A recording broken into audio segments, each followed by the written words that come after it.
Ang Daniel chapter 10 po ay nag-reveal ng isang hidden war, spiritual war, na naniniwala po kung makakapagpaliwanag kung bakit marami tayong mga panalangin na hindi kagad natin nakukuha ang sagot.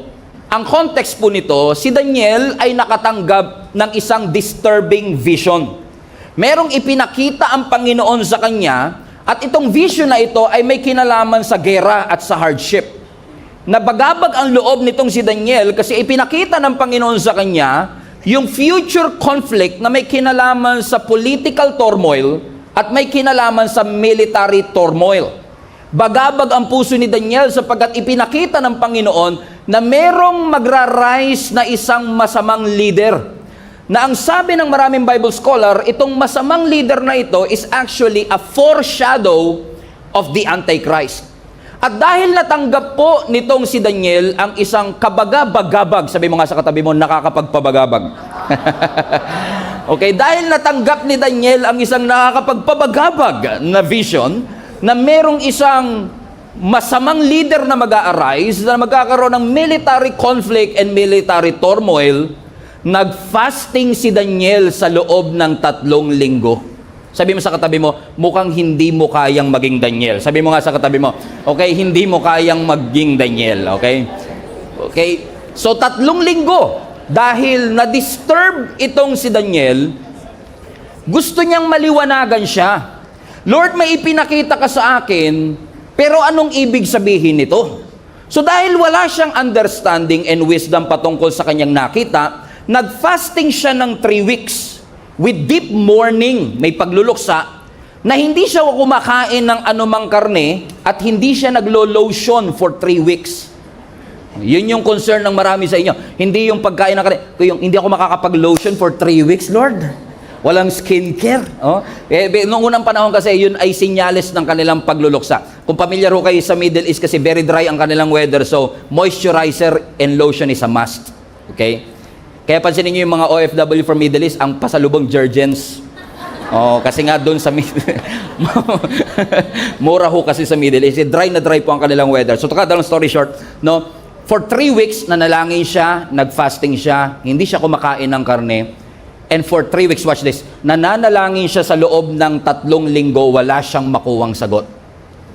Hindi siya aware na habang nag-aantay pala siya ng sagot, siya pala ay under ng spiritual attack.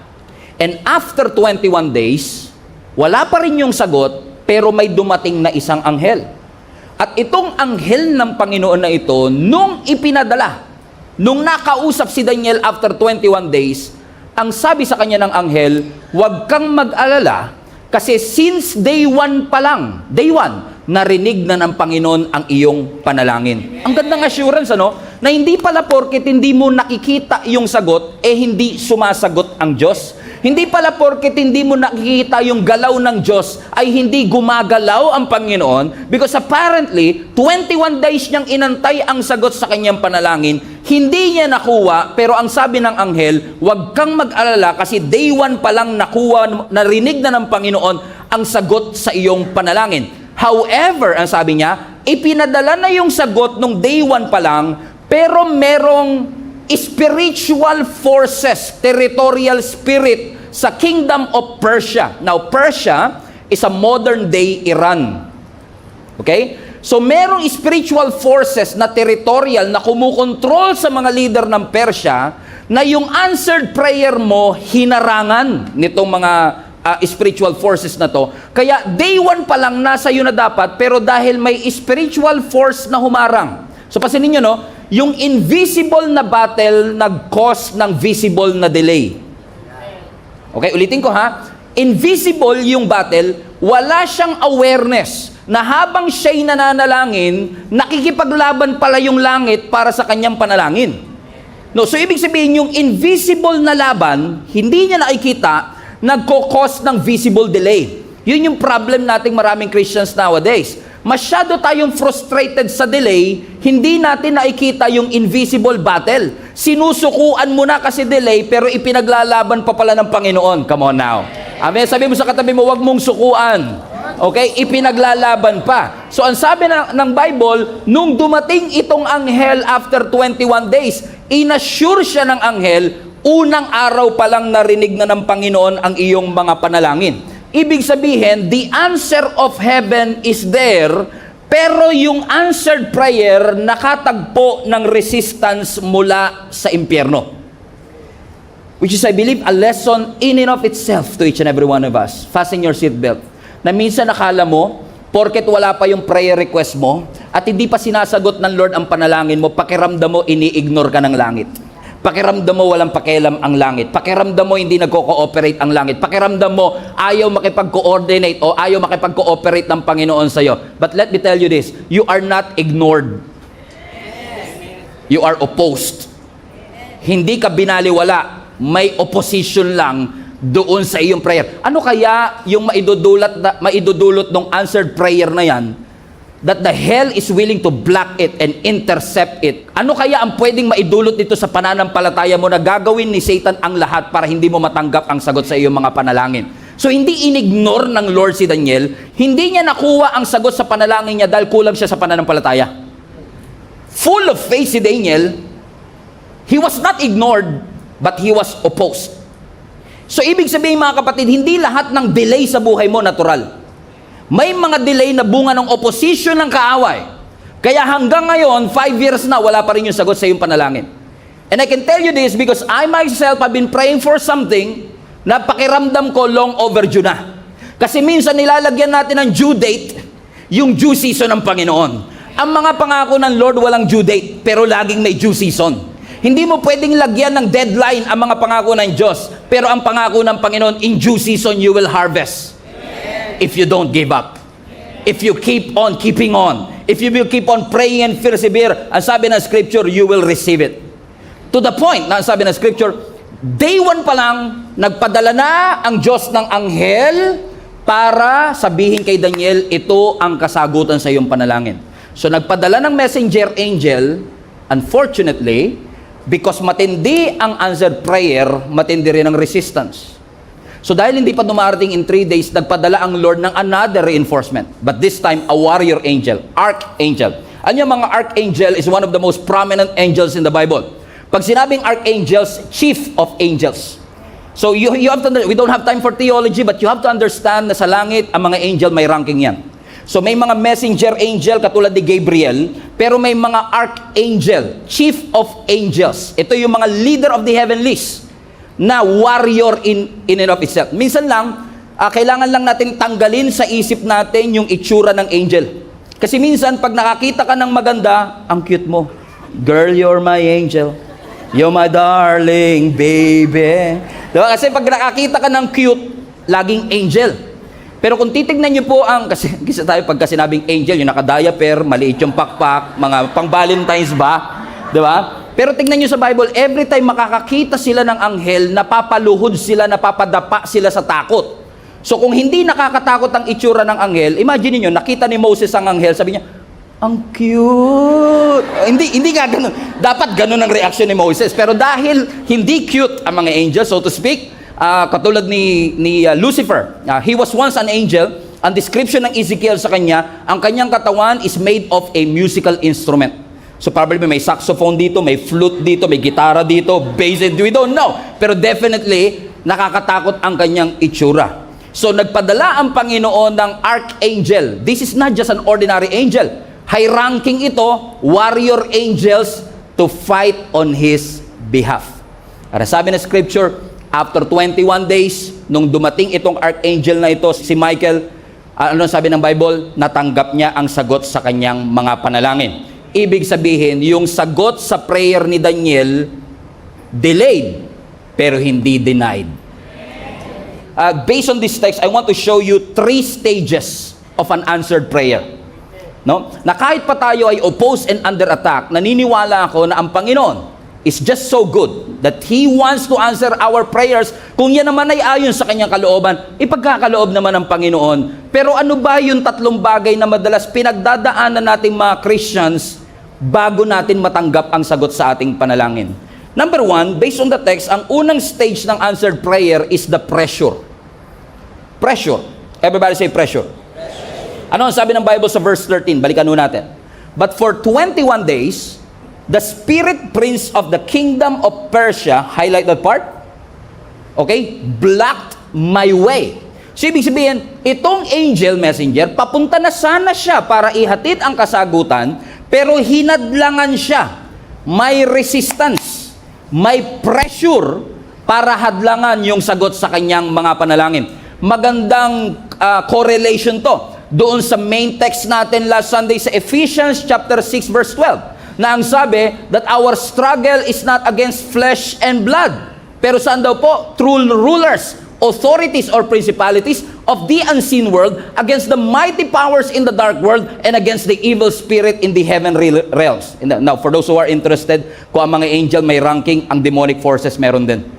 May rulers, principalities, mighty powers in the dark world, and against evil spirits in the heavenly realms. Anong ibig sabihin nito? Dahil nanalangin itong si Daniel for understanding, hinadlangan ng kaaway na matanggap niya yung understanding na yon at nagpadala ang kaaway ng opposition, ng pressure para hindi niya matanggap ang sagot sa kanyang mga panalangin.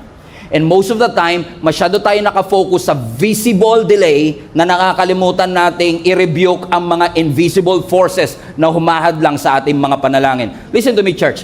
Ang mga delay sa buhay natin could be a spiritual pressure. Yung bang nararanasan nyo ba ito na pray kayo ng pray, nabuksan ng Lord yung pintuan, pero 3 years na sarado pa rin. The doors remain closed. And that could be a spiritual pressure. Kumbaga yung breakthrough mo parang napopostpone. O kaya naman, pwedeng yung iba sa inyo discourage.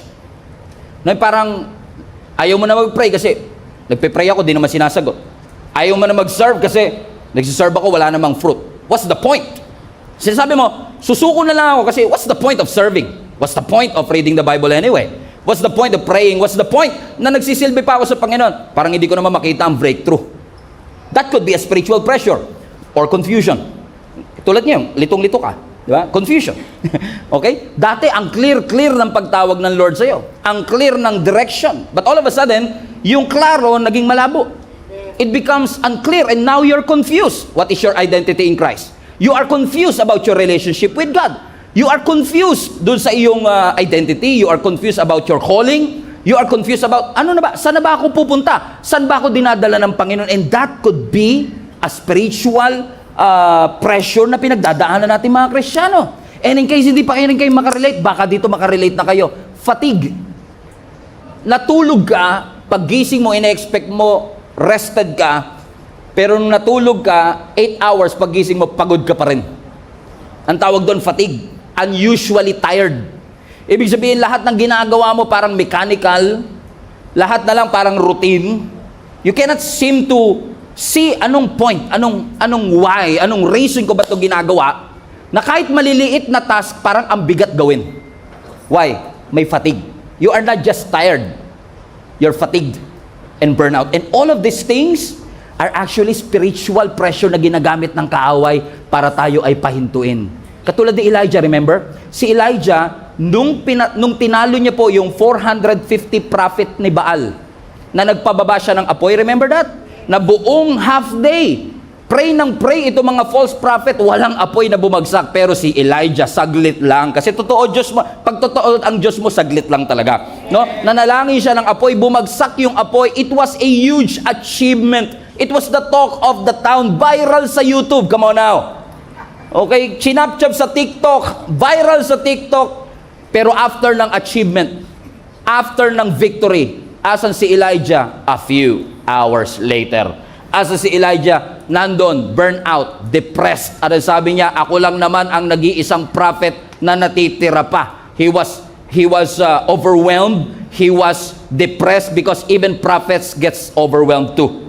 Even the strong gets tired too. Hindi porket malakas, hindi napapagod. Hallelujah. Amen. Hindi porket anak ng Diyos, hindi porket anointed ay hindi na napapagod. And that's exactly what happened to Elijah. Pero anong ginawa ng Panginoon?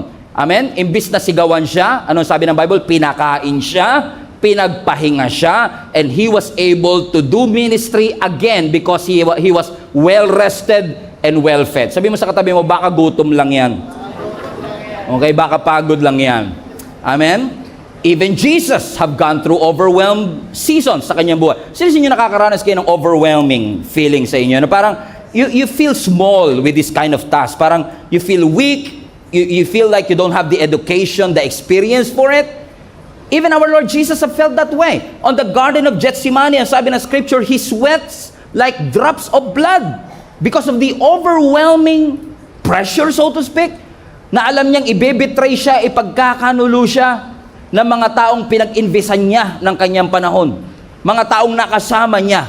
Pero tatandaan niyo to, yung simula kung saan na-overwhelm siya. Ang sabi ng Scripture, doon din nagsimula ang katagumpayan ng bawat isa sa atin. Amen? Alam niyo kung bakit? Because sometimes pressures are necessary. Some pressures are necessary. Kasi ang switch ng ilaw, hindi bubukas ang ilaw pag di mo in-applyan ng pressure. So magkakaroon lang ng ilaw pag may pressure. Ang musical instrument hindi tumutugtog ng walang pressure. So may mga breakthrough sa buhay natin na hindi natin makakamit kapag di tayo dumaan sa pressure. So pressures are necessary, and in fact sometimes pressure is the only way. So sometimes we have to welcome those pressure. Even David have gone through overwhelming sense of pressure. Imagine niyo mga kapatid, hinahabol siya ng mismong hari. King Saul was trying to kill him.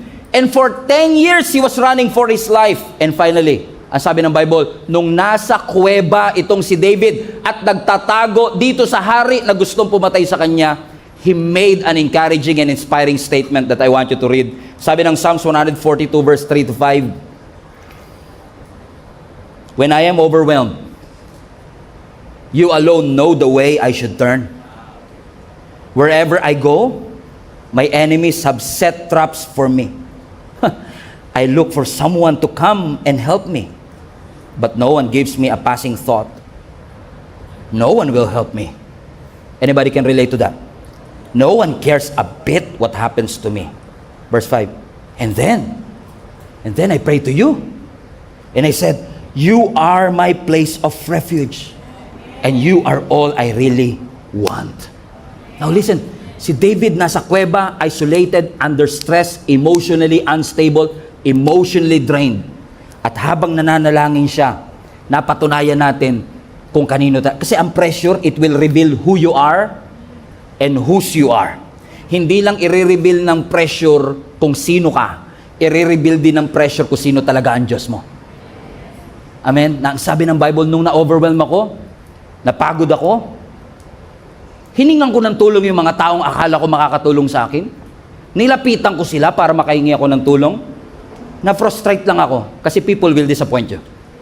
Pero nung lumapit ako sa iyo, sabi niya, at sinabi ko, Lord, ikaw ang aking sandigan. You are my refuge. And na-realize ko, you are the only one that I need. Balik mo nga yung verse 5, anak. What's this? Ang sabi ng scripture, nalangin ako, sabi ko, you are, highlight this part, you are my place of refuge. Now listen, nasa kuweba siya at this point. Nasa cave. Literally, ang refuge niya yung cave. Yun ang nagiging shield niya para sa mga gustong humabol sa kanya. Pero hindi niya sinabing, itong cave na to ang aking refuge. No, he recognized kahit anong tibay ng cave, kahit anong tago ng cave, ang tunay na makakapagligtas sa akin, ang tunay na makakatulong sa akin, hindi yung kuweba, kundi yung mismong ating Panginoon. I don't know who is this for. Gusto ipaalala ng Panginoon sa atin, hindi finances ang tunay na kuweba natin, hindi education ang tunay na refuge natin, hindi connection ang tunay na refuge natin. Ang sabi ng Bible sa Psalms 46, God is our refuge and He is our strength. By the way, refuge, strength. Refuge, sandigan. Strength, lakas. Ano man ang kailangan mo, offense or defense, God is with you all along. Amen? Kung kinakailangan itago ka ng Panginoon sa kanyang malabay na pakpak, itatago ka ng Panginoon. Pero kung may mga pagkakataong kailangan mong lumaban, He is your strength. Amen? The name of the Lord is a strong tower. The righteous that will run into it, they will be saved. Palapakan natin ang Panginoon. He is a refuge. Amen. Hinahabol ako ng kaaway for many years. Yung hari mismo, nakapost ang poster ko kahit saan. Kalat ako sa social media. Hinahanap ako ng may pinakamataas na katungkulan sa ating bansa. And yet, ang sabi niya, alam ko Lord, ikaw ang aking tanggulan. Ano sinasabi ni David? This problem is bigger than me. But my God is bigger than this. So the storm is bigger than me. But my God is bigger than this storm. This battle is bigger than me, but my God is bigger than this storm. This mountain is bigger than me, but my God is bigger than this mountain. This burden is bigger than me, but my God is bigger than this burden. I am overwhelmed, but I'm still anointed. I am overwhelmed, but I'm still chosen. Hindi ako overloaded, overflowing ang grace ng Panginoon sa aking buhay. Palapakan natin ang Panginoon. Hallelujah! Everybody say, God is my refuge. God is my refuge. So sa mga panahon na pakiramdam mo magbe-breakdown ka na because of the pressure, tandaan mo to. What if akala mo magbe-breakdown ka na pero ang totoo nagbe-breakthrough ka pala talaga? What if lang? What if lang? Kasi alam nyo, ang mga eroplano, pasensya kayo, marami ako illustration about eroplano. Mahilig kasi talaga ako sa eroplano. Pero alam nyo, ang eroplano, pinakamatinding resistance na kukuha ng eroplano pag pa-take off na siya. Amen? This is a reminder for each and every one of us. Kapag matinding-matindi na yung pressure, baka senyalis na yan, napaangat na eh. No? Papunta na tayo dun sa next season. Kasi sa totoo lang, halimbawa ngayon, no, pag sira yung elevator, o kaya, actually, kahit hindi sira ang elevator, pag maraming umakyat, naghahagdan na lang iba sa inyo. Parang ang sama ng tingin nyo. Gawan nyo naman ang paraan to, Pastor. Every week na lang ako naghahagdan.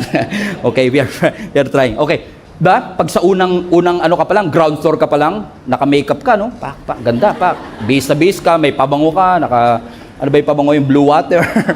Naka-Dior ka pa, di ba? Celine Dior, okay. Oh. Pabango, first floor, di ba? Akyat ka, ganado ka pa eh. Pero pagdating ng second floor, hinihingal-hingal ka na. Third floor, sabi mo, kumakapit ka na sa kasama mo. Fourth floor, gumagapang ka na. Fifth floor, sabi mo, ano ba naman simbahan to? Taas naman kasi. Di ba? Pero napansin nyo, habang palapit ka ng palapit, habang pahirap ka ng pahirap, ibig sabihin palapit ka na ng palapit. Doon sa breakthrough na yun. Amen? So, kapag may pressure, salamat sa Lord sa pressure. Kasi hindi naman hahadlangan to ng kaaway kung hindi to para sa Panginoon eh. Kaya pag wala kang pressure na natatanggap, magtaka ka na rin eh. Diba? Parang 7 years na akong masarap buhay ko ah. Magtaka ka rin nun kasi hindi ka pine-pressure, walang resistance. Kasi ang mga walang resistance, kakampihan. So pag wala kang resistance, kakampi na yata ako ng Diablo ah. Diba? Kasi walang resistance eh. Diba? Oh, pero kapag ikaw ay nasa Panginoon, expect resistance. Expect some pressures. Pero hindi porket nape-pressure ka, ay hindi ibig sabihin na nasa mali ka lagi. Minsan yung pressure is an indication that you are doing the right thing, that you are on the right track. Ang kailangan lang magpatuloy tayo sa ating Panginoon. Amen? So, ang sabi ng Bible, habang itong si Daniel ay pray ng pray, hindi niya alam may pressure pala in the heavenlies. That delayed is happening in the clouds and he doesn't even know it. Pero ang tanong, huminto ba si Daniel sa pananalangin nung walang sagot? No. Inabot siya ng 21 days. Hindi siya actually, kung inabot ng 22, magpe-pray pa rin siya. Why? Because hindi niya hinayaan na yung kawalan ng sagot ay magbubunga ng kawalan ng pananampalataya at pananalangin. Which leads us to our second point. Sa lahat ng prayer items, sa lahat ng prayer natin, laging may pressure. Pero tatandaan nyo, ang susi dapat may number 2, perseverance. Persevere. Maging persistent. Sabi mo sa katabi mo, padayon lang. Padayon good. Di ba? Tuloy-tuloy kahit mahirap. Ano sabi ng verse 12? Then he said, don't be afraid, Daniel. Highlight this part. Since the first day you began to pray. So biruin mo, mula day 1 nagpe-pray siya. Ano ang kanyang pinapanalangin? Gusto niya ng understanding. To humble himself before the Lord. Sabi ng Bible, since day 1, your request had been heard in heaven.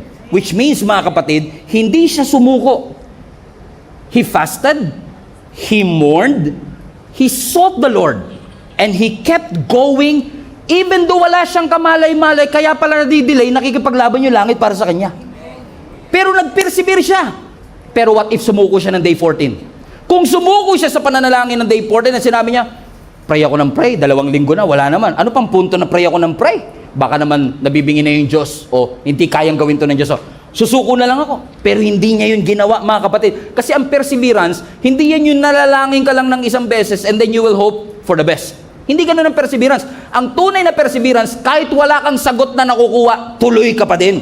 Kahit hindi mo nakikita ang ebidensya, tuloy ka pa rin. Naalala niyo po yung mga Israelites? nung umiikot sila sa Jericho Wall, ilang araw silang pinaikot ng Panginoon? 7 days. At ang mahirap dito, mga kapatid, sabi ng Bible, 7 days na silang pinaikot, bawal pa sila magsalita. Sabi ng Bible, shut up. Alam mo, nung una sabi ko, ano kayang relevance nang hindi sila nagsasalita? Pero alam mo, na-realize ko, may point din talaga si Lord. Si Lord talaga matalino rin eh. Kasi imaginein mo, no, nasa promised land na sila, diba, kating-kating na sila doon sa, tagal nating inantay to. 40 years tayo sa wilderness. Nasaan na yung promised land? May Jericho Wall. And laking city. Sabi ng Bible, ikutan nyo yan. Huwag kayo magsasalita. Every day. So imagine niyo to, unang araw, pinakintab nila yung espada, pinakintab nila yung armor, nilutuan silang asawa niya ng champurado. Honey, sweetheart, mukhang mapapalabang kayo today. Makakalaban yung mga taga-Jericho. Oo nga eh. Pero di ko nga alam yung request ng leader natin. Weird nga, sabi niya, bawal daw magsalita. Pero iya mo na. Pero imaginein mo, kung pwede silang magsalita.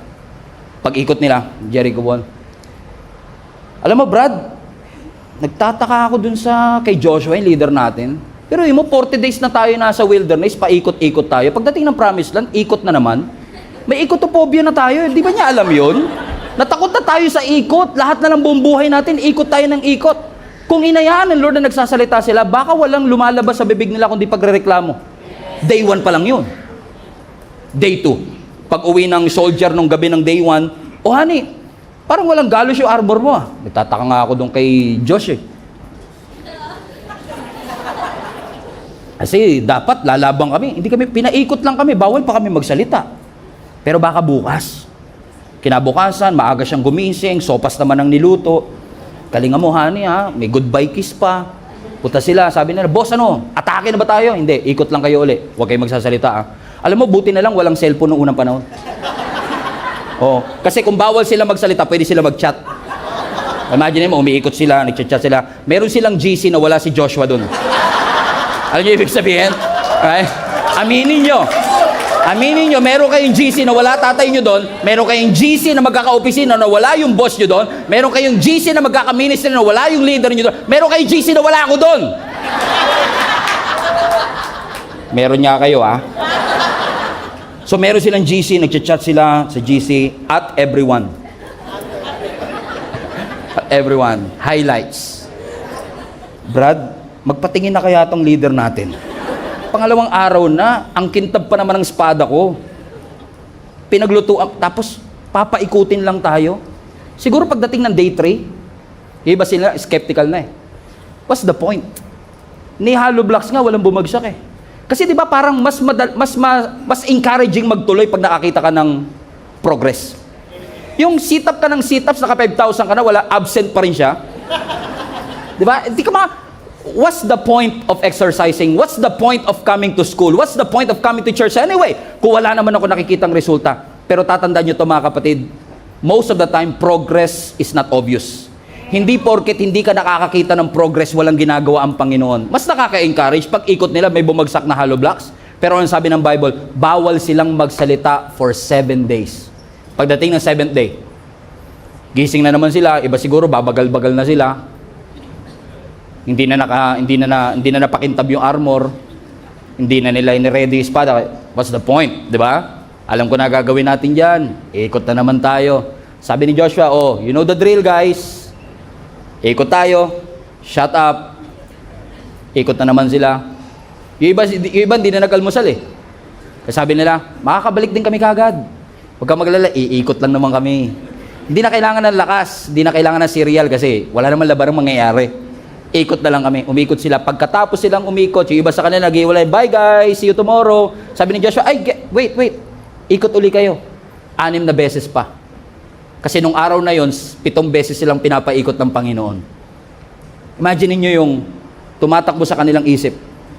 What's the point of persevering in the first place? Wala naman ako makitang result. But you know what happened? They keep on walking. They walked anyway. And after the 7th time ng 7th day, completion. Sabi ng Bible, finally, you shout. Kaya pala pinapatahimik ng Lord yung bibig nila. Kasi gusto ng Lord i-preserve ng Lord yung boses nila para sa shouting moment na kanila. Kasi baka mamaya pag dumating na yung miracle, paus ka na. Hallelujah. And sometimes God wants you to preserve your faith, to preserve your testimony until finally when God says shout, you can always shout and thank God for what He has done in your life. So I want to encourage you today. I don't know who is this for. Kung hindi ka man makakita ng resulta, pray anyway. Nakakaramdam ka pa rin ng sintomas, pray anyway. Matindi pa rin ang luha mo, pray anyway. Nalulungkot ka pa rin, pray anyway. Hindi mo makita ang reconciliation sa family, pray anyway. I'm not praying dahil gusto ko makakita ng resulta agad. I'm praying because I trust the Lord na siya ang nagsabi nito sa akin. Okay? Ang sabi ng doktor, kumakalat pa rin ng cancer, but I will pray anyway. Ang sabi ng pamilya ko, may problema ko financially, but I will pray anyway. Ang sabi ng magulang ko, hindi ako makakapag-enroll next sem, but I will pray anyway. Why? I want to persevere. Kasi kung ngayon ako susuko, what if sinusukuan ko yung pinaglalaban pa lang pala ng langit para sa akin? I will never allow that to happen. I will keep on praying. I will keep on persevering. I will keep on walking. I will keep on circling until I receive the blessings and the miracle of God in my life. Hallelujah. Amen. So when you pray at wala kang makitang pagbabago, huwag kang mag-quit. Hindi na de-delay ang panalangin mo dahil kulang ka sa pananampalataya. Minsan na-delay yan kasi pinaglalaban pa. So hindi ka okay pero hindi ka nag-iisa. Amen. Yun lang kailangan na iba, pwede na umuwi. Amen? Hindi ako okay pero hindi ako nag-iisa kasi kasama ko ang Panginoon. Sa unang tingin, mukhang delay. It is delay on the outside, delayed on the outside. But God is actually developing something deep on the inside. Persevere. At dahil si Daniel nag-persevere, ang sabi ng verse 13, for 21 days, hinarangan yung aking panalangin. Huminto ba siya? No. Until finally, nung 21st day, highlight this part, Michael, one of the archangels, came to help me. Pag di ka sumuko, may pressure, nag-persevere ka at di ka sumuko, darating yung pangatlo, provision. Help is on the way. Finally, after 21 days, nakakita siya ng progress. Here comes an angel. Hindi niya nakita yung nangyayari, pero the heaven is fighting for him. Day 1 pa lang nag-dispatch na ang Panginoon ng angel messenger. But apparently, itong angel messenger, hindi makarating because he was blocked by these high-ranking demonic officials too. Kaya ang sabi ng Bible, nagpadala ng high-ranking din. Pagpasinin niyo ito, no? Humingi si Daniel ng understanding. Humingi siya ng explanation sa kanyang vision. Sabi ng Lord, dahil explanation yan, ang sagot niyan, information. So nagpadala ang Lord ng angel messenger kasi information lang naman eh. Pero nung hindi tumating yung information, nagkaroon ng intervention. Nag-intervene ang Diyos. Hindi kaya ng messenger, ipadala niyo si Michael. Which is one lang of many archangels. Ano ang sabi ng Bible? Dahil ipinadala itong si Michael, the archangel, he was able to defeat, hallelujah, itong demonic forces na humahad lang sa mga sagot sa panalangin nitong si Daniel. Ano ang lesson na pinapaalala ng Panginoon sa atin? Simpleng-simple lang. Nakabantay ang langit sa iyong pananalangin. Alam ng Diyos ang status ng parcel mo, hallelujah. Alam ng Diyos na delay na yung skincare mo na pinadala mo sa Lazada. Alam ng Diyos na na-delay na. Hallelujah. Yung mga, katulad ng parcel, di ba? Yung parcel natin, pag umorder ka, may status yan. In ship. Di ba? Babalitaan ka pa niyan. Lumabas na sa pabrika. Di ba? Na-ship na. Hindi ka pabayad. Pinapak na nila eh. Hindi ka pabayad ha. Binabalot na nila. Tapos makakatanggap ka ng status dyan. Oh, nakasakay na, nasa customs na. Ano, pumapasok sa isip ko custom kasi may regalo ang church sa inyo. Ilang buwan na hindi pa dumarating, naiinis na rin ako kasi naka-hold sa custom. Pero paalala lang talaga yan kasi minsan 'di ba nakalagay doon delayed. 'Di ba? Nakalagay doon in transit. May confirmation email pa yan. Makakatanggap ka ng email na hindi pa dumarating sa iyo pero darating, confirmed eh. At nakakapagtaka minsan, mas may tiwala pa tayo sa email confirmation kaysa sa confirmation ng Word of God. That when you seek Him, He will answer you. That when you call on Him, He will answer you. Yun ang email confirmation natin. Actually, hindi lang email yan, heavenly mail yan eh. Heavenly confirmation na nagsasabi sa atin, hindi mo man nakikita ngayon, sumasagot ang Panginoon. At kung sakaling ginagawa ni Satan na lahat, para hadlangan ka, may reinforcement, may provision ang Panginoon para matanggap natin yung ating pinapanalangin ko, ito'y nasa kalooban ng Panginoon. Kung kinakailangan niya mag-mobilize ng backup mula sa langit, gagawin ng Panginoon yon para sa bawat isa sa atin. Hindi lang laging immediate ang provision, pero lagi siyang sigurado. Lagi siyang sigurado. Amen? Amen? So may pressure, may perseverance, may provision. I believe these 3 stages will help us understand, delay man ang panalangin ko, God is answering my prayers. Sabi ng doktor, kalat pa rin ang cancer cell. Ang sabi ng bank account mo, wala kang budget for the whole month. Ang sabi ng pamilya mo, mukhang wala ng panahon, wala ng pag-asa na magkabalikan pa o mag-restore pa yung relationship. Pero ano ang sinasabi ng scripture? When you keep on persevering, praying about it kahit hindi ka pa nakakakita ng sagot. 21 days kay Daniel, maaaring 21 months sa'yo. But I want to encourage you, keep on praying. Hindi natin nakikita pero posibleng nakikipaglaban ang kalangitan para matanggap natin ang sagot sa ating mga panalangin. Ba't mo sinasabing, gusto ko na mamatay? Eh kung gusto pa ng Lord na mabuhay ka, ba't mo kailangan sumuko? Ba't mo sinasabing, wasakin ko na ang buhay ko? Kung gusto ng Panginoon, gusto pa niyang ayusin naman, ba't ka susuko? Kung hindi ka pa nga sinusukuan ng langit. Keep on persevering. The best is still yet to come because the provision is on the way, help is on the way, the answered prayer is on the way. Amen? God is the one who will lead you. Sunod ka lang kay Lord. Kung sinabi ng Lord maniwala, maniwala. Kung sinabi ng Lord magtiwala, magtiwala. Kung sinabi ng Lord hakbang, hakbang lang. Because God is the one who will lead you through it. Naalala kayo mga Israelites, di ba? Nung lumabas sila ng Egypt, ang Diyos nasa unahan nila. Habang naglalakad, walang Waze noon. Walang Google Maps noon. At kung meron man siguro nakakaalam ng daan, kasi si Moses lang ang educated sa kanilang lahat, it's probably Moses who knew the way. Pero ano sabi ng Bible? Sa kanilang paglalakbay, ang Diyos ang nasa unahan.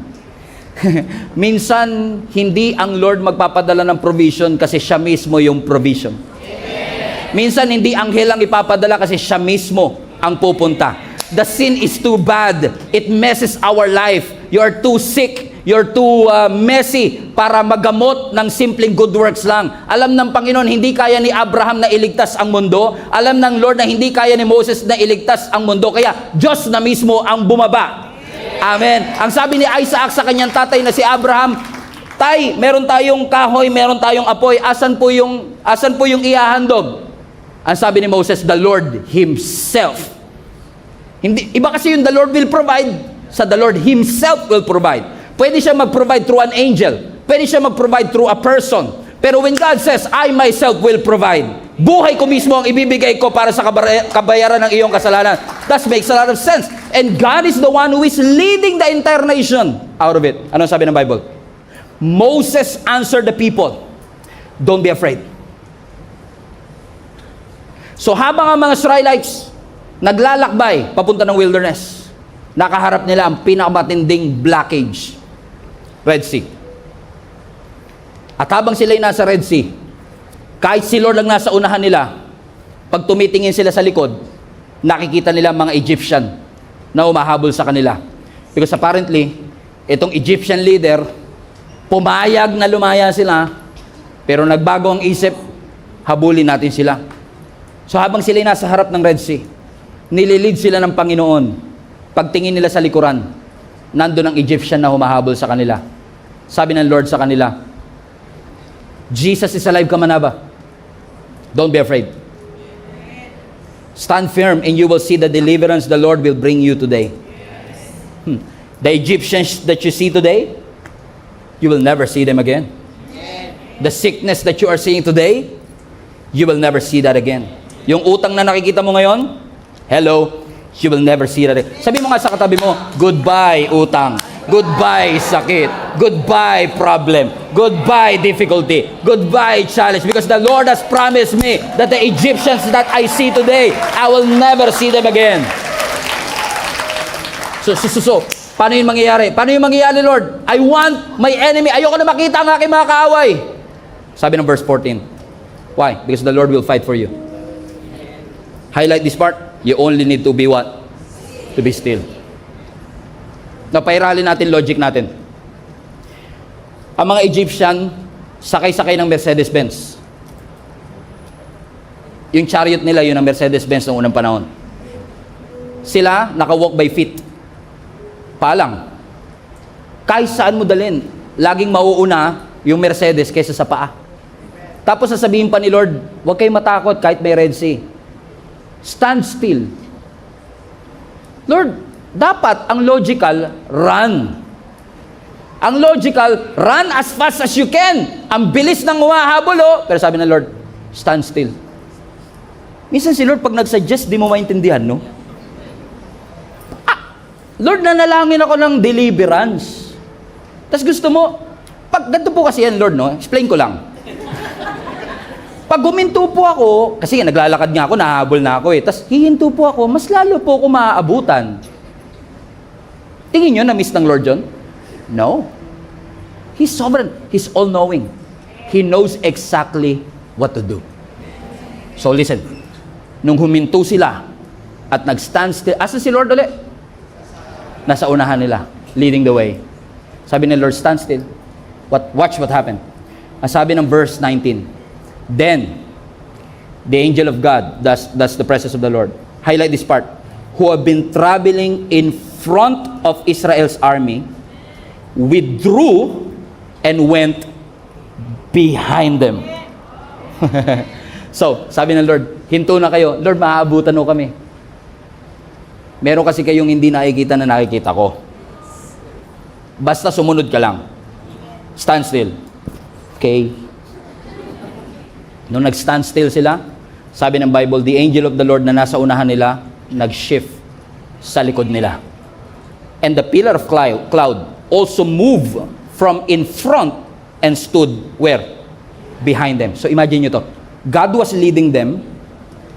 Si Lord nasa unahan nila. And then all of a sudden, God shifted His position to protect them. So now, God was literally in between His people and their enemy. God, listen, God is fighting on their behalf. Hindi ka pababayaan ng Panginoon. Amen?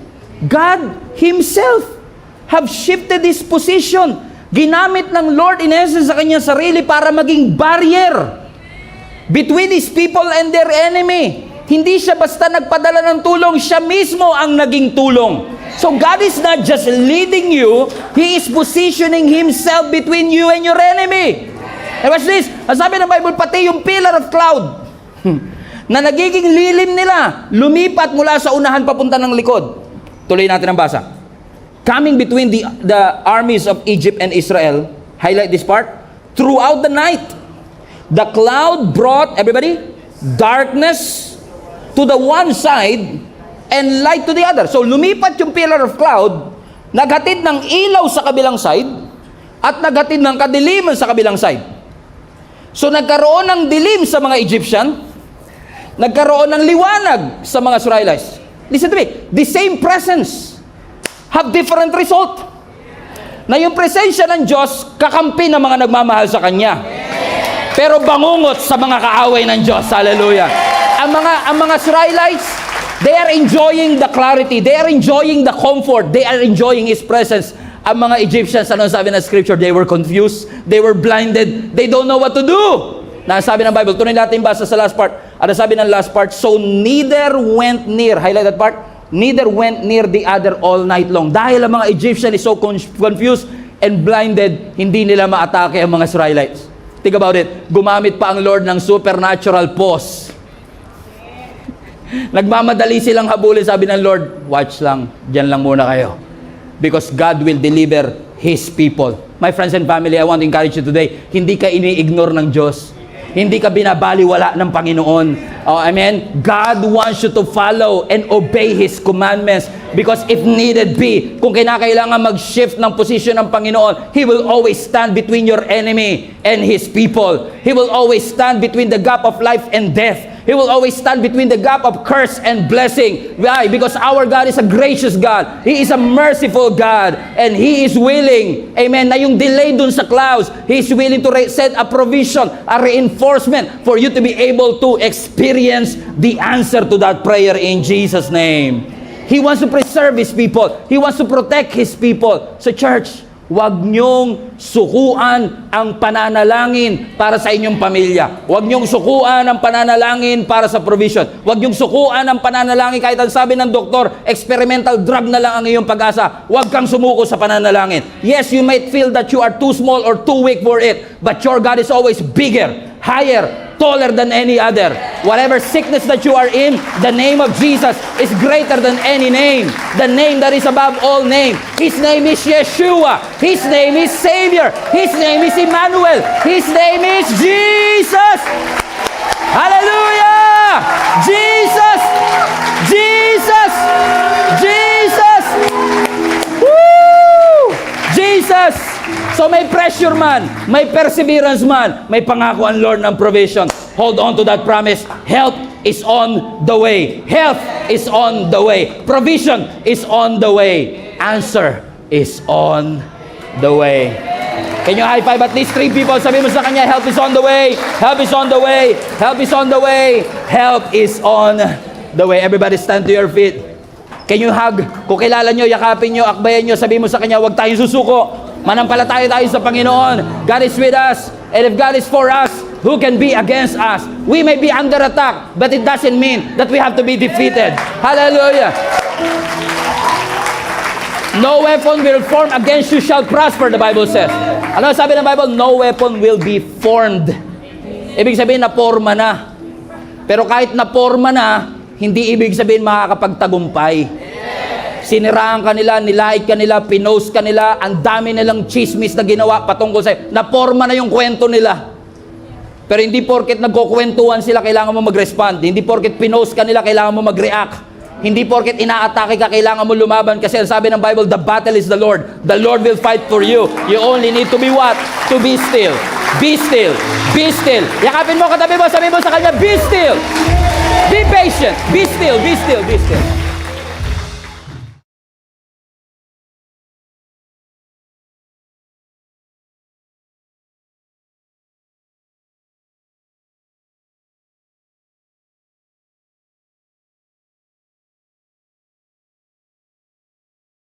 Alam niyo po, yung paghingi ng tulong is actually a universal need. Lahat ng tao nangangailangan ng tulong at some point in our life. Yan man ay practical na tulong o emotional encouragement, no one is strong enough para sabihin, hindi ko kailanman kakailanganin ng tulong. Kaya kapag tayo po ay kumakausap ng ibang tao at kinakamusta natin sila at sasabihin natin, kamusta ka na? At lalo na pag sinabi nilang, I'm fine, kung yung nagsalita Christian, huwag kayo kagad maniniwala. Hindi naman nila gustong magsinungaling, pero may mga sitwasyon lang talaga at problema sa ating buhay na mas madaling sabihin I'm fine kesa I'm not fine. May mga sitwasyon lang siguro sa buhay natin na masyadong personal at problemang masyadong malalim na parang mas gusto ko nang sabihin okay lang ako kesa ikwento ko sa iyo kung bakit hindi ako okay. Which goes to show, mga kapatid, na hindi na natin dapat kino-question, kailangan ba ng katabi natin ng tulong? Obviously, kung hindi mo kailangan ng tulong ngayon, mag-antay ka lang. After 3 months, you might need one. Lahat tayo kailangan at mangangailangan ng tulong, pero ang mas magandang tanong siguro, kapag kailangan mo na yung tulong, kanino ka tatawag para doon sa tulong na iyong kailangan? Because everyone is looking for help. Maaring ikaw ay umaasa ng tulong sa pera, sa koneksyon, sa edukasyon, sa mga relationships ng iyong buhay. But if you're old enough like me, marirealize nyo po na tayo pong lahat ay darating sa tagpo ng ating buhay na marirealize natin hindi sapat ang ating kakayanan. Darating po tayo sa sitwasyon ng ating buhay na ma-overwhelm ka sa tindi ng mga responsibility at sa tindi ng mga pressure sa iyong buhay, that you will experience loss of a loved one, loss of a job, loss of a business, loss of an opportunity. At kapag ikaw ay nawalan, kapag ikaw ay natanggalan, siguradong madidiscourage ka, mapofrustrate ka, or even worse, for some of us, tayo ay magluluksa. Everything that you have depended on ay para bang tinanggal ng ating Panginoon. Inabandona ka ng mga parehong taong inasahan mong tutulong sa iyo. Yung pakiramdam mo, lahat na lang tinanggal ni Lord. Lahat na lang nawala sa iyo. Kabuhayan, kalusugan, kaibigan, and is it as if you feel like you are flying without wings. Na lumilipad ka pero unti-unting tinatanggal ng Panginoon ang iba't ibang aspeto ng buhay mo na iyong sinimulang panampalatayanan. May mga season siguro po talaga ng buhay natin that God will intentionally strip away every visible support in your life. Mga pakpak sa iyong buhay, hindi para patayin tayo, hindi para ipahamak tayo, kundi para turuan ang bawat isa sa atin that when everything fails in your life, God will never fail. Bumagsak man, huminto man, iwanan ka man ng iba, kalimutan ka man ng iba, ang Diyos hindi tayo papabayaan at ang Diyos ay hindi tayo kakalimutan. Alam niyo po, ang mga ibon kailangan ng pakpak para lumipad. Ang eroplano, kailangan niya hindi lang ng pakpak, kundi magandang engineering para siya ay makalipad. Napansin niyo ba mga kapatid, kapag tinanggalan mo ng pakpak ang ibon, hindi na siya makakalipad. Kapag tinanggalan mo ng pakpak ang eroplano, hindi ka na makakalipad. Na minsan iaalaw talaga ng Panginoon na tanggalin ang mga safety net sa ating buhay. Tatanggalin ng Panginoon ang mga pakpak natin para ma-realize natin na wala tayong pwedeng sandigan, wala tayong pwedeng paniwalaan kundi ang ating Panginoon lamang. Naalala niyo po ang mga Israelites nung sila ay naglalakbay mula Ehipto patungo ng Promised Land? 40 taon silang nasa wilderness. Wala silang farm. Hindi sila lumaki sa farm. Wala silang wells, wala silang balon, wala silang supermarket. Pero ang Diyos out of nowhere nag-provide ng manna from heaven na nag-sustain sa kanila. Wala silang supermarket, walang Pure Gold, walang KFC, walang Jollibee. Pero kahit mawala ang natural ways to provide, laging may supernatural na pamamaraan ng ating Panginoon. Si Elijah sa panahon ng tagutom na siya din ang nag-declare. Ang sabi ng scripture, pinapunta siya ng Panginoon sa isang brook at araw-araw, twice a day, naghahatid yung raven ng pagkain at meat sa kanya. Raven na scavenger. Raven na madamot sa pagkain, pero ginamit ng Panginoon. Bakit? Huminto man ang natural na pamamaraan to provide, God will always supernaturally provide for each and every one of us. Kung hindi pa rin kayo kumbisido, maaaring narinig nyo na po ang kwento ni Peter. Si Peter na humakbang at lumakad sa ibabaw ng tubig. Nung si Peter ay lumalakad sa ibabaw ng tubig, wala tayong makikitang kahit anong visible support. Wala siyang salbabida. Amen. Wala siyang lifeguard. Pero kahit wala siyang salbabida, walang visible support. Pero yung salita ng Panginoon na kanyang pinanghawakan ang naging dahilan kung bakit nanatili siya at nakakalakad sa ibabaw ng tubig. Siguro kilala niyo si David. Si David nung nilabanan niya si Goliath, wala siyang experience. He doesn't qualify for the height. Wala siyang armor, wala siyang espada, wala siyang military might. Pero dahil siyang inanoint ng ating Panginoon, wala man siyang pakpak. Wala man siyang resources, pero hanggat nasa kanya ang Panginoon, alam natin ang nangyari, he defeated Goliath in a graceful way. Kilala naman siguro natin si Moses, mga kapatid, na pinili ng Panginoon para maging spokesperson niya at i-deliver ang nation of Israel.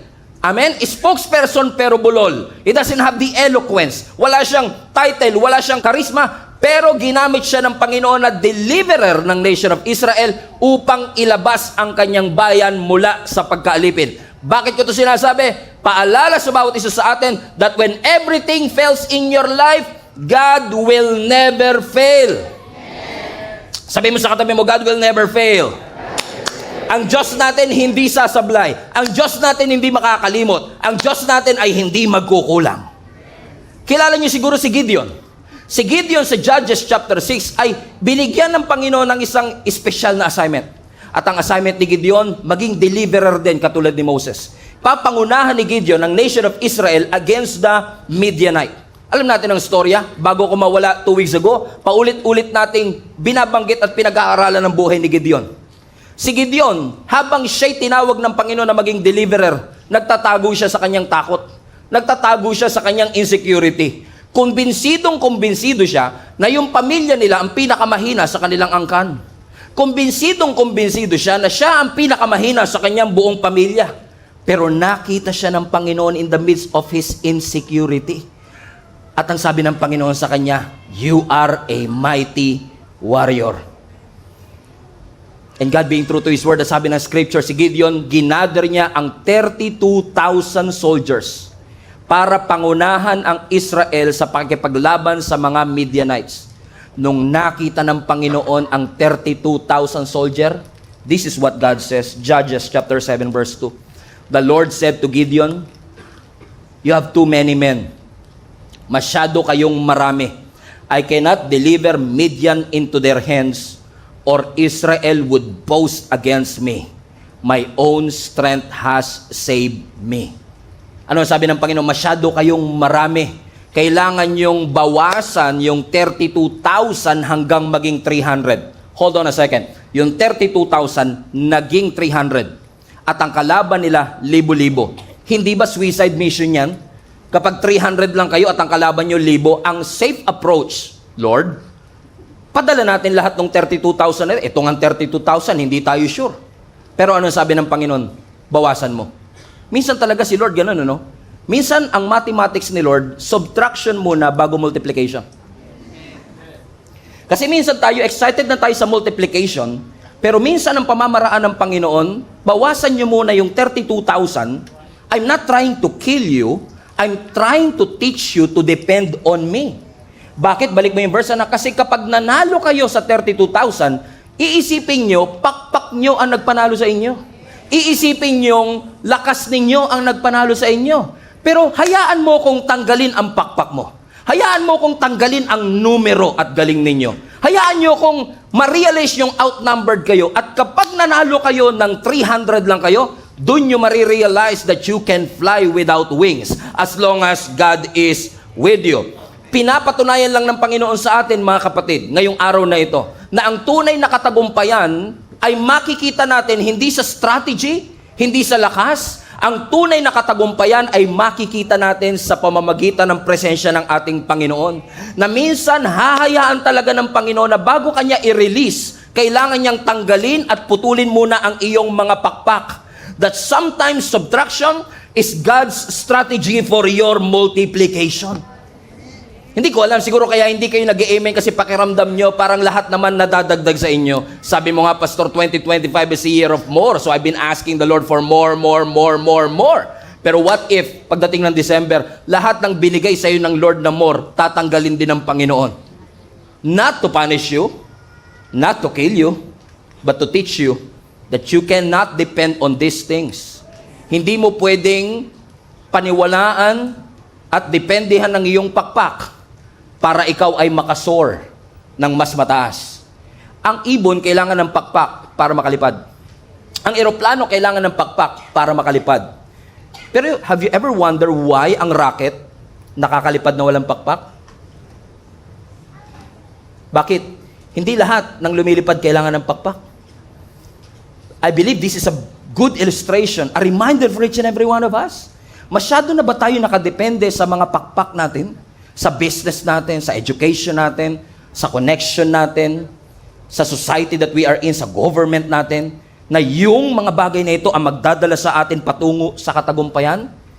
Pero kapag tinanggal ng Panginoon, dun mo lang nare-realize, oo nga masyado ko nagdepende sa maraming bagay, akala ko hindi ko kayang mabuhay, hindi ko kayang makasurvive, pero nung tinanggal ng Panginoon, yung job security, alala nyo, di ba, nung nagtatrabaho kayo, sabi, huwag kayo dyan sa mga freelancer na yan.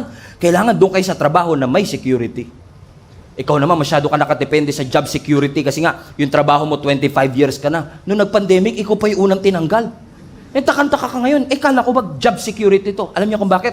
Because your job can give you a salary. But only God can give you a security. Amen. Si Lord lang makakapagbigay ng security. Amen. Ano ang itinuturo ng Panginoon sa atin? Na minsan masyado tayo nakadepende sa ating visible support. Hanggat meron ako nakikitang suporta, hanggat nandyan ang mga kaibigan ko, meron akong visible support, I can fly.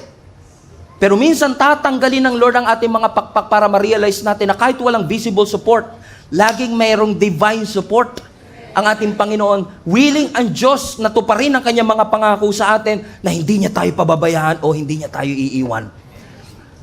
Napansin niyo po ba yung saranggola? Wala siyang engine, wala siyang pakpak, pero nakakalipad siya. Hindi dahil may makina siya, hindi dahil may pakpak siya, nakakalipad siya dahil sa hangin. Naunawaan niyo mga kapatid? Sino sa inyo nakakakita ng hangin? Naaamoy ko yan minsan, Pastor, pero hindi ako nakakakita ng hangin. Why? Because the kite can fly. Masin nyo, wala siyang engine, wala siyang pakpak, but he can soar. It can soar. Kaya niyang lumipad sa alapap na walang visible support. Ano lang sumusuporta sa kanya? Hangin. Amen? That even though walang wings, walang engine, walang visible support, laging may invisible support ang ating Panginoon sa atin. Kasi ang human support, it will fail. Pero ang divine support, it will be most evident in your life. Ang mga kaibigan mo, i-disappoint ka. Ang mga partners mo, magwi-withdraw sa kontrata na yan. But even when people leaves, Jesus will never leave you.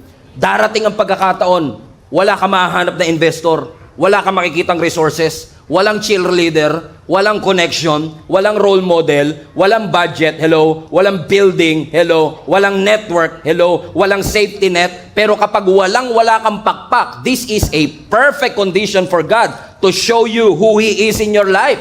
Hindi porket natanggalan ka ng pakpak, kailangan mo nang sumemplang. The removal of your wings is not the end of your flight. Hindi porket wala ka ng pakpak, tapos na ang iyong paglipad.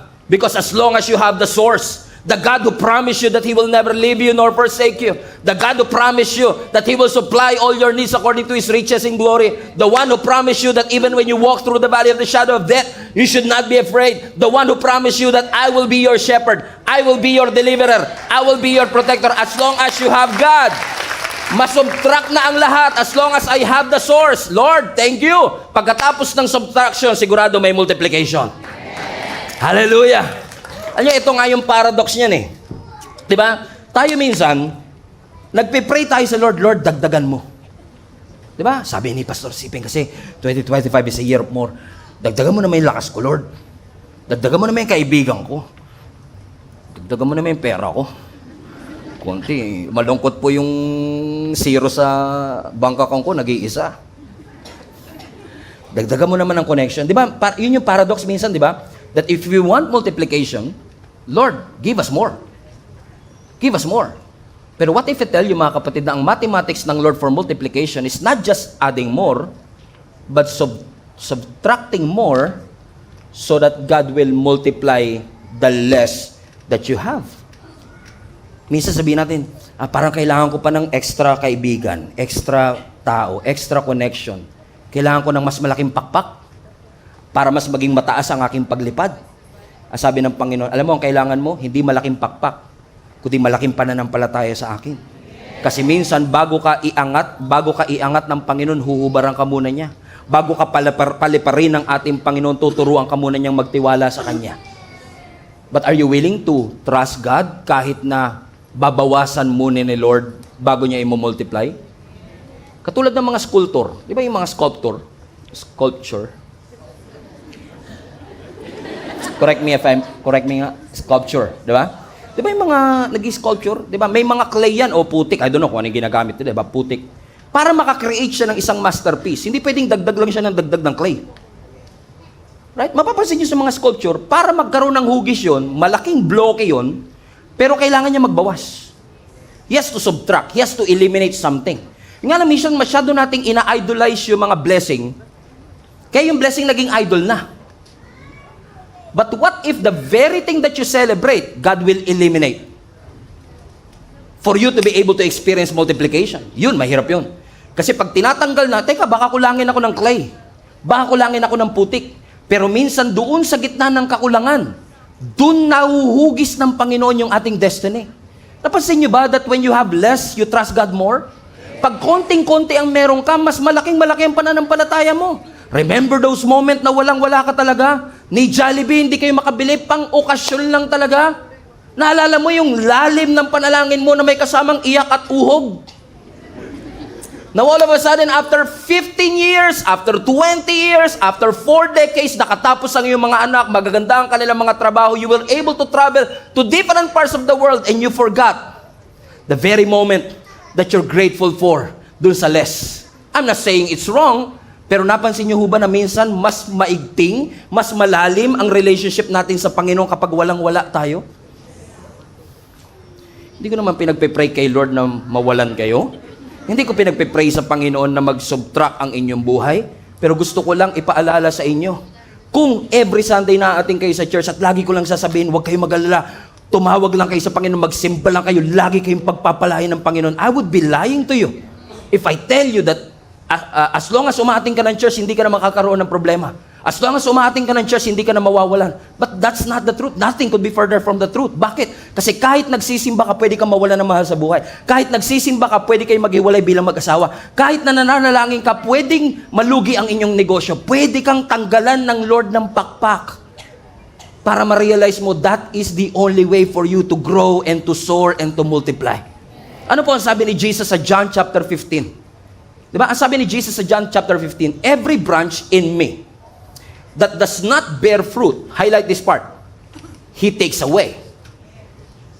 And every branch that bears fruit, He prunes. Ano yung prunes? Ginugupit. Now, tignan nyo yung verse again. Look at this verse. I need your brilliant minds here. Ano yung unang statement? Every branch in me that does not bear fruit, He takes away. Now, ang sabi ng scripture, yung mga sanga daw na hindi nagbubunga, tinatanggal. Tama ba yun? Tama naman. Diba? Kung hindi siya nagbubunga, tanggalin. Kung hindi na kumikita, edi isara mo na. Kung wala ng benepisyo, iwanan mo na. That's normal, that's logical. Pero yung second statement, hindi. Ano yung second statement? And every branch that bears fruit, He prunes. Teka lang. Nagbubunga na, bakit pa kailangan gupitin? Nagiging source na ng blessing, bakit pa kailangan tanggalin? Ano daw po ang reason? Why did God allow the pruning? Ano sabi ng Bible? That it may bear more. 2025 as a year of Hallelujah. That God would, ano sabi ng scripture? He will prune. Gugupitin ng Panginoon to bear more. So nagbubunga na, but if you want more, God has to cut it. Now, this is the dilemma. Pruning is painful. Masakit mawalan. Masakit manakawan. Masakit gupitan ng pakpak. Masakit kapag may mga bagay kang pinahalagahan, pinaghirapan, biglang tinanggal ng Panginoon. O at least, hiniling ng Panginoon sa atin. But sometimes, yung mga pruning na yan is necessary for you to what? To bear fruit. Question, do you want to bear fruit? Yes. And you might be bearing fruit now. But if you want to bear more fruit, subtraction has to happen. Elimination has to happen. Pruning has to happen. Tingnan nyo, hindi kayo maka-amen. Kasi baka nakikinig yung angel. Baka pag sinabi kong amen, tanggalin niya. Baka bigla kami mag-break, bigla magsara yung... Come on now. Amen? Why? Because pruning is what? Is painful. Amen? Look at Apostle Paul, for example. Now, si Apostle Paul, kilala naman natin siya, he wrote 66% of the New Testament. Si Apostle Paul, bago po siya mamatay, alam niyo si Apostle Paul, ilang beses po yan nakulong. Hindi dahil sa krimen, hindi dahil sa flood control. Okay. Okay. Yung mga pumalakpak, binahayan. Tama. Okay. So, si Apostle Paul, we remember him. He was in prison many, many times because of his faith. And one time, when he was in prison, he's writing a letter to Timothy, he recalls something. Naalala niya.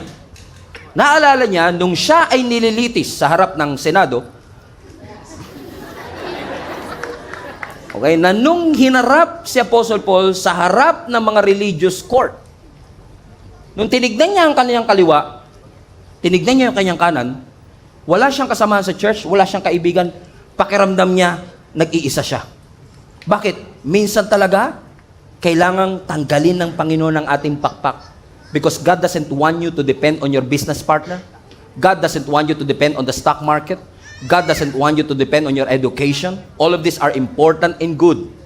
But God wants you to depend on Jesus more. Naalala ko yung rich young ruler sa Bible na lumapit kay Jesus Christ. Rich young ruler, also known as Daniel Padilla. Kasi nasa kanya na lahat eh. Rich young ruler. Okay, nasa kanya na lahat eh. Rich, ibig sabihin nasa kanya yung wealth. Young, ibig sabihin nasa kanya lahat ng oras. Ruler, ibig sabihin may power siya. So imagine, you have the time, you have the wealth, you have the power. And yet, rich, young, ruler, may tanong pa rin. Alam niyo kung bakit? Merong God-sized void sa puso mo na hindi kayang punan ng kahit anong power, wealth, or time that you have. And then he came to Jesus Christ. Sabi niya, Teacher, Rabbi, sabi niya kay Jesus, what must I do to inherit eternal life? Which is a wrong question, by the way. Amen? Because nakadepende kagad siya, anong pwede kong gawin? Akala niya kasi kaya niya i-manipulate ang lahat. But honestly, kahit anong pagpapakita mo, kahit anong gawin mo, you cannot earn your way to your salvation. You cannot earn your way to God's love. God's grace is a favor that you should receive, not earn. So, pero mali ang kanyang tanong, sabi niya, what must I do to inherit eternal life? Alam mo, sabi ni Jesus sa kanya, ibenta mo lahat ng ari-arian mo. Subtraction. Correct? Mayaman siya eh. Nasa kanya na ang lahat. He is bearing fruit. Pero sabi ng Lord, benta mo. Prune? Ito yung rason kung bakit ganito ako ngayon. Kaya ako influential kasi marami akong pera, may pakpak ako. Now, gusto mong tanggalin ko yung pakpak ko. Sabi ng Lord, sige, sell everything that you have. And you will receive treasures in heaven. Multiplication. So, subtraction has to happen before multiplication. Pwedeng hindi mo gawin, pero hindi mo matatanggap ang multiplication. Correct? Pwede niya naman sabihin, okay na ako sa buhay ko eh. Pero bakit siya nagtatanong ng salvation? Kasi alam niya, kahit may pera, may kapangyarihan ako, may oras ako, may kulang pa rin. And now he's asking, ano ang pwede kong gawin para maligtas? Sabi ni Lord, benta mo lahat ng ari-arian mo. Huwag naman. Lord, gusto ko mag-mature. Sara mo nga tindahan mo pag Sunday. Lord, gusto ko mag-grow. Iwan mo nga yung aso mo mag-isa. Ang mathematics ng Diyos, you want multiplication? You have to subtract. Nasanay kasi tayo mga Christian minsan, yung parang dagdag lang ng dagdag. I need more blessing, Lord. I need more anointing. I need more wisdom. Maganda lahat yun. Pero kung dagdag ka lang ng dagdag, wala kang binabawas, walang paglalagyan. Come on now. So gusto mo bang lagay lang ng lagay si Lord, hindi mo na masalo sa dami ng karga mo? You have to let it go first. Analyze what you have. Analyze your baggage. Maganda libro yan ha. Baggage analysis. Parang magandang libro isulat yun, no? Na kailangan. Tanggalin mo ang mga bagahe mo para ikaw ay malayang makasunod sa ating Panginoon. Ano sabi niya? Okay, if you really want to receive that salvation, are you willing to sell everything? Ano sinasabi ng Panginoon? Are you willing na isubtract ng Panginoon ang lahat? Willing ka mabawasan ng followers? Willing ka mabawasan ng project? Willing ka mawalan? Willing ka malugi? Willing ka magkasakit? Lord, if this is the way for me to multiply, go ahead.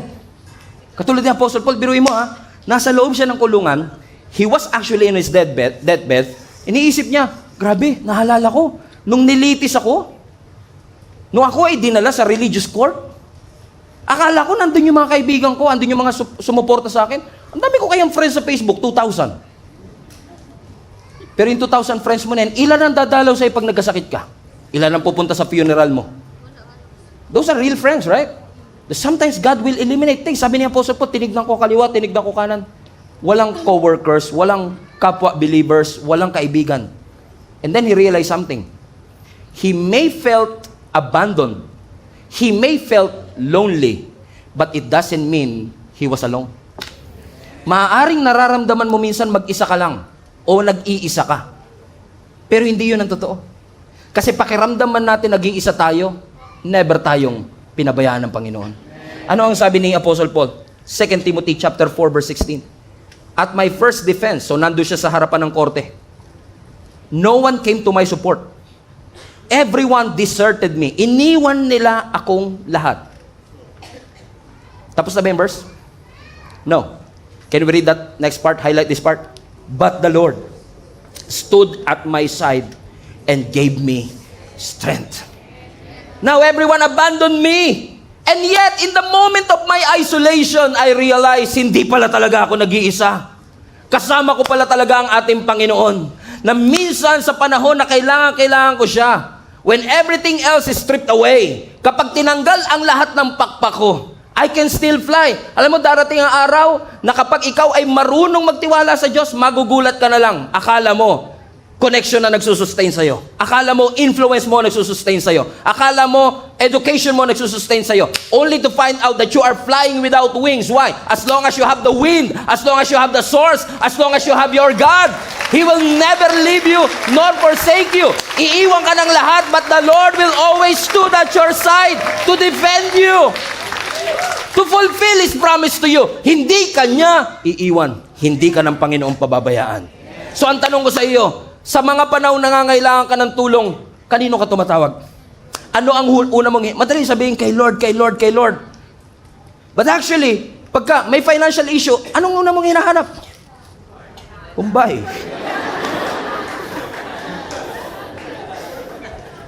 Shout out po sa mga kapatid natin, mahal namin kayo. Amen? Buti ko anak ka ng contractor, di ka naman mayaman.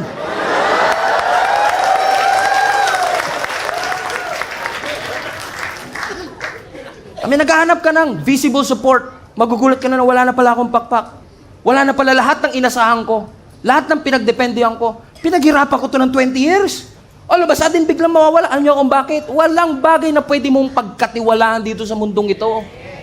Anytime pwede kang tanggalin sa trabaho. Anytime pwede kang mawalan ng pera. Anytime pwede bumagsak ang stock market. Anytime. Those people who manipulate our government. Lahat ng dinipensahan mo, lahat ng pinanampalatayanan mo, pwedeng mawala. That's why when you look up to the sky, when you look for help, don't look at the visible support. Look to Jesus. In Psalm chapter 121, the Bible says, I lift up my eyes to the mountain. Tiningala ko ang aking mga mata doon sa kabundukan. And I ask the question, highlight this part, where does my help come from? Sabi ng psalmist, which is likely si David, tiningala ko ang aking mga mata sa kabundukan. And I ask myself, saan nga ba galing ang aking tulong? Now, for you to be able to understand this text, you have to understand that Psalms 121 is actually called the Song of Ascent. A-S-C-E-N-T. O pag-akyat. Ascension. Song of Ascension. Kasi, every year, during this annual feast na meron sila like Pentecost and Passover celebration, lahat ng mga Jewish people kailangan nilang bumalik ng Jerusalem. And Jerusalem is a mountainous region, mabundok. So kung galing sila sa baba, papatawag sila sa Jerusalem, lahat sila aakyat ng bundok. At kapag umaakyat na sila dun sa long, tiring, dangerous path, they are singing this psalm. Balik mo alak. So habang sila ay naglalakad, lahat ng mga pilgrims, paakyat sila ng bundok, they are singing this song. I lift up my eyes to the mountain. Where does my help come from? Pasinin niyo po yung statement. I lift up my eyes, highlight this part, mountains. Bakit? Kasi literally, mountains ang nasa harap nila. But obviously, alam nila na hindi yung mountain ang tulong nila. Hindi yung visible mountain ang makakapag-guarantee na kanilang safety kasi pwedeng yung magnanakaw at hold-upper nagtatago sa mountain. So, sinasabi ng mga pilgrims, I lift up my eyes to the mountain. Napatanong ako, where does my help come from? Saan nga ba galing ang aking tulong? And then, he answered his question. Ang sabi niya, my help, highlight this part, comes from the Lord. Tignan niyo yung, what a beautiful verse, right? What a beautiful verse. Tignan niyo kung paano shinif ni David. Kasi it's likely that David wrote this. Kung paano shinif ni David yung reliance ng tao sa visible mountain, sa invisible God. Sabi niya, all this time, I thought it was this mountain that sustained me. It was this job that fed me. It was this connection that allowed me to go to places. That it was my diploma that allowed me to experience what, all along I realized, teka lang, hindi pala itong mga visible support. Magandang may pakpak. Pero when I look up to the mountains, I realize, my help comes from, not from my bank, not from my government, not from my education. My help comes from the Lord, which is invisible. So ang tunay na tulong, hindi mahahanap sa geography. Ang tunay na tulong, hindi makikita sa politics or human effort. Ang tunay na tulong na kailangan mo, divine. Hindi mo makikita, pero paulit-ulit kang tinutulungan na sinusuportahan ng Panginoon. Marami sa inyo, alam nyo naman na yung storya ng buhay ko, di ba? Lumaki kami sa squatter. Dumating ang napakaraming pagkakataon na nagsabi ng yes ang tatay ko sa Panginoon. I still remember I think I was grade 3, grade 4 at this time. Tanghalian yun, pinatawag kami ng nanay ko. And by the way, this is a true story. God is my witness. Pinatawag kami ng nanay ko. Sabi niya, kakain na tayo ng tanghalian. Pagdating ko sa lamesa namin, may kanin, walang ulam. Pero may mantika at toyo. Dahil bata ka, hindi mo naman alam na yung mantika at toyo, yun na rin yung ulam nyo. Pero alam nyo, sabi ni Nanay Sita sa akin, pray ka na, anak. And I prayed. Is it as if may ulam na paparating? Lord, maraming po salamat sa grasyang ito na nasa aming harapan. Basbasan nyo ito upang magsilbing kalakasan ng aming katawan. And just right after I prayed, watch this, just right after I prayed, hindi ko alam na mantika pala talaga ulam namin at toyo. But just right after I prayed, somebody knocked at my door. Pastor, ako pa nagbukas. Pagbukas ko, nakaharap sa mukha ko mismo 2 plastic ng tilapia. Bakit? Sabi niya, nag-fishing po kasi ako parang pinapabigay po ni Lord, wala naman po kasing kakain ito sa amin. What a timing, by the way. I believe that's not a coincidence. And then that moment I realized, when I look up to the mantika, when I look up to the toyo, where does my help come from? Where does our food come from? Our food comes from the Lord. God will provide. Everybody say, God will provide. God will provide. God will provide. God will provide. Sa pananaw ko, mantika at toyo na lang ang solusyon, pero ang Diyos may ibang paraan. Hinihiling mo lang at pinagpapasalamat mo pang tanghalian, pero binigay ng Lord sa iyo pang 3 araw na ulam. Bakit? Hindi mo pwedeng asahan ang tao, ang society, pero lagi mong pwedeng asahan ng Panginoon. He is going to provide always. Amen? Yung mga bagay na akala mo, hindi malulugi, meron pa tayong future proof, siguraduhin natin in the future, it will stand the test of time. Good, sure. But many people does that. You remember Titanic, right? Sino sa inyo pamilyar sa Titanic? Dahil kay Jack and Rose. No. Are you familiar with Titanic? Alam niyo yung Titanic, na mas kilala lang kay Jack and Rose, no? Pero yung Titanic is one of the biggest and most secure na ship that was ever created on their time. Alam niyo po ba, when you research this, 1912, sabi ng history, they built this massive ship, Titanic. At alam niyo ba, nung minarket nila at in-advertise nila itong cruise ship na ito, ang advertisement nila, this is designed to be unsinkable. Ano yung ibig sabihin ng unsinkable? Dinisign to para lumutang. Hindi nyo ito mapapalubog. May mga nagbiro pa. Challenge yung marketing nila. Baka kahit Diyos, hindi yan kayang palubugin. Why? Kasi they were impressed sa bakal. They were impressed sa engineering. And ang sabi nila, this possess an advanced safety protocol. Safety o security features. Meaning, very safe ito. Hindi ito lulubog. But many people don't know na when they launch it, ang pinakaunang biyahe niya is the Titanic movie. Pinakaunang biyahe niya, lumubog siya. 4 days after ng launch, 4 na araw pa lang mula nung sabihin nilang, it was designed to be unsinkable. 4 days pa lang pagkatapos nilang sabihin, kahit Diyos, hindi to kayang palubugin. 4 days pa lang pagkatapos nilang sabihin, grabe naman ang engineering niyan. 4 days pa lang pagkatapos nilang sabihin, grabe, it has the advanced security features. And yet, 4 days later, lumubog yung Titanic. Ano ibig sabihin, mga kapatid? Impressive ang kanyang engineering.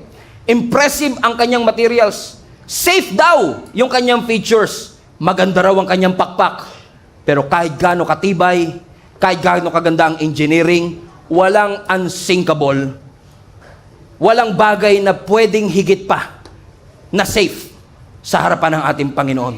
What happened to this Titanic? On the very first journey, 4 na araw pa lang siyang bumabiyahe, bagong-bago yung bakal.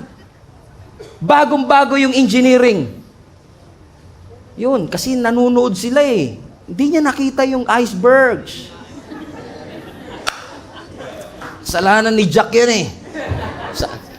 You get what I mean, mga kapatid? Which leads us to our text today in Psalms 20, and I will close with this. Ang sabi ng Psalm 20, which again, more likely David wrote this.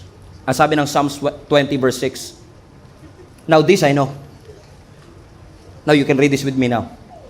The Lord gives victory to His anointed. He answers him from His heavenly sanctuary with the victorious power of His right hand. Louder, verse 7. Some trust in chariots, and some in horses, but we trust in the name of the Lord our God. Now this actually, Psalms 20, is a prayer. Panalangin ito ni David bago siya lumaban sa gera. Pero tignan niyo yung tono ni David. Sinasabi niya, ang tunay na katagumpayan, hindi galing sa human power. Ang tunay na success, hindi galing sa galing natin. Hindi dahil sa lakas natin. Hindi dahil sa strategiya natin. Ang tunay na tagumpay at galing ay galing mismo sa presensya ng Panginoon. Now, that was a very bold statement para sabihin niyang, some trust, verse 7, some trust in chariots, some trust in horses. That was a bold statement kasi nung unang panahon, kapag marami kang chariots and horses, katulad ng picture na papapakita ko sa inyo, kung marami kang chariots, it only means 2 things. Number 1, you have national security. Ibig sabihin, impressive ang bansang kinabibilangan mo kapag ikaw ay merong chariots and horses. Ibig sabihin, yung military might nyo malakas. Sa panahon natin, hindi na chariots. Panahon natin, nuclear weapon, tangke, airplane, o mga fighter jets. Pero nung unang panahon, wala pang fighter jets, wala pang mga tangke, wala pang nuclear weapon, chariots and horses. Now, sinasabi ni David sa atin, back then, may mga taong ang pagtitiwala nila nasa fighter jet. Ang pagtitiwala nila nandun sa tangke. Ang pagtitiwala nila nasa bangko, nasa connection, nasa society, nasa government, nasa missiles. Pero tignan niyo yung contrast. Balik mo yung verse 7, anak. Some trust in chariots, some trust in horses. But, here you go. May mga tao nagtitiwala sa trabaho, sa savings, sa connection, sa technology, sa power, sa wealth, sa skills. Lahat nakakatulong. Pero yung ba talaga ang ultimate help? No. They trust in chariots, they trust in horses. But we, trust in the name of our Lord God. Alam niyo po kung bakit? Let me give you a principle. Kapag kasi nagtitiwala tayo dito sa mga pakpak natin, it will give you anxiety. Ma-anxious ka lagi. Ask me why. Bakit ako ma-anxious, pastor? Kasi lahat lang yan pwede mag-fail. Pero kung sa Diyos ka nakakapit, the God of peace, it will bring you peace. You know why? Ask me why. Because God will never fail. Kaya ka payapa, kasi alam mo, mag-fail na ang lahat. Sumadsad na ang stock market. Pero ang Diyos, hindi ako pababayaan. Kung kinakailangan maghatid siya ng lalaking nagpi-fishing para hatiran kami ng 2 plastic ng tilapia. Kung kinakailangan na maghatid ng Diyos at kumausap siya ng raven para maghatid ng pagpapala kay Elijah, I believe that God will never allow each and every one of us to be abandoned He will never leave you. He will never forsake you. Continue to trust in the Lord. Psalms 3:5, trust in the Lord with all your heart. Everybody say, trust in the Lord. Put that in the screen. Trust in the Lord with all your heart. Highlight that part, yung heart. Sinabi ba ng Bible, trust your bank? Sinabi ba ng Bible, trust your government? Trust the stock market, your savings, your influence, your manager? Trust your plans? Trust your followers? Hindi. Ang sabi ng scripture, trust the Lord! Ay, hold on. Di pala trust the Lord. Ang sabi, highlight this part, trust in. Interesting. Anong difference ng trust the Lord sa trust in the Lord? Now, when you trust the Lord, you trust what He can do. But when you trust in the Lord, ibinibigay mo ang iyong buhay. Pinagkakatiwala mo ang iyong buhay. So when you trust the doctor, you are saying, kaya niya yan. But when you trust in the doctor, willing ka magpa-opera sa kanya. Willing kang ialay, sabihin, kaya niya to. So ibig sabihin, ang tunay na pagtitiwalang binabanggit dito ay hindi lang maniwala ka sa kakayanan ng Diyos. Hindi. Ang sinasabi ng Diyos, sandalan mo siya. Huwag ka lang maniwala, sumandal ka sa Kanya.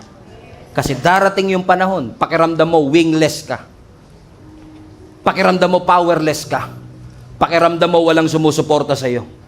But God is teaching each and every one of us. He is the one who sustains each and every one of us. Nakakalipad ka pa rin ngayon, hindi dahil sa pakpak na nakakabit sa iyo.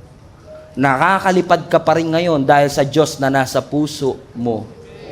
At yun ang pinaka-importante sa lahat. Ang pakpak mawawala.